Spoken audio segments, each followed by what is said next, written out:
My Little Book About the Miracle of Easter, adapted by Etta G. Wilson, illustrations by Thomas Gianni.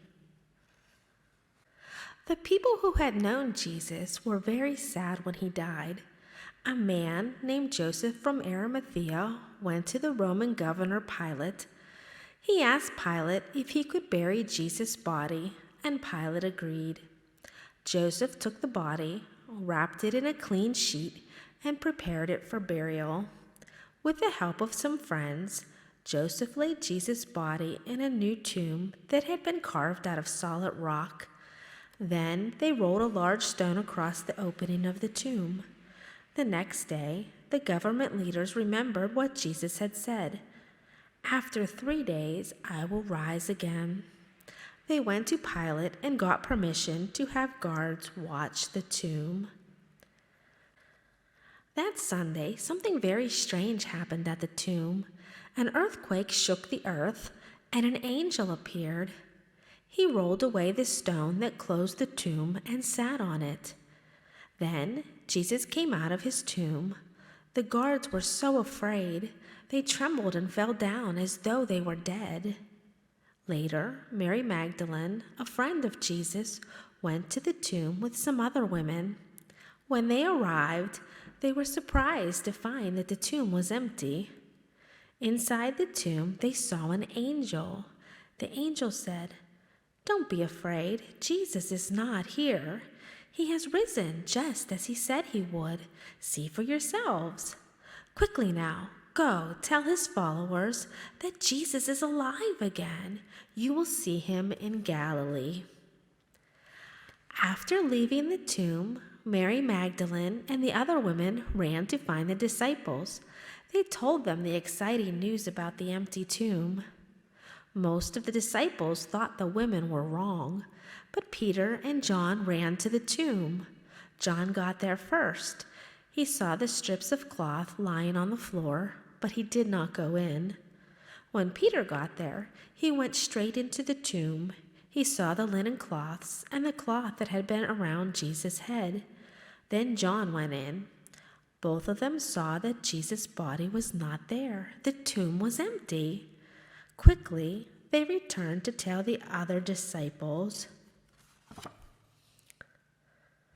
That same day, 2 of Jesus' disciples were going to a village outside Jerusalem. They were talking about everything that had happened. As they talked, another man came along and walked with them. It was Jesus, but the men didn't recognize him. "What are you talking about?" Jesus asked. The 2 disciples stopped and looked at him. One of them said, "You must be the only man in the city who doesn't know what has happened." "What do you mean?" Jesus asked. Then both of them explained about what had happened to Jesus.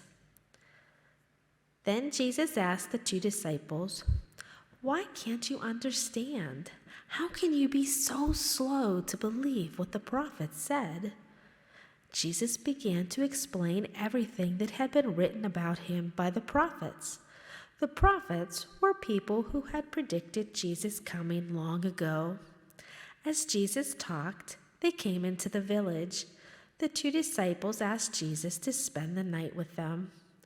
While they were at the table eating together, Jesus took a loaf of bread, blessed it, and gave it to the disciples.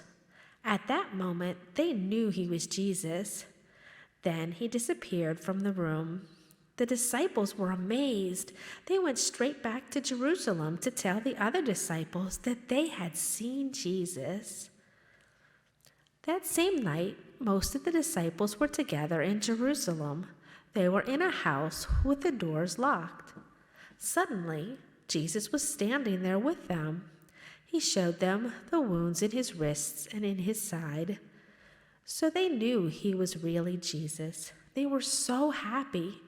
Thomas, one of the disciples, was not with them that night. When the others told him what had happened, he did not believe them. A week later, all of the disciples were together again, and again the doors were locked. Once more, Jesus came to them and greeted them. He called Thomas over and said, Touch the wounds in my wrist and my side. Stop doubting and believe."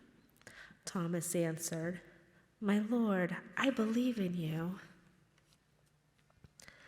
Jesus told the disciples to go to a hill they knew in Galilee, and he would meet them there. They left their place in Jerusalem and went out to the hillside.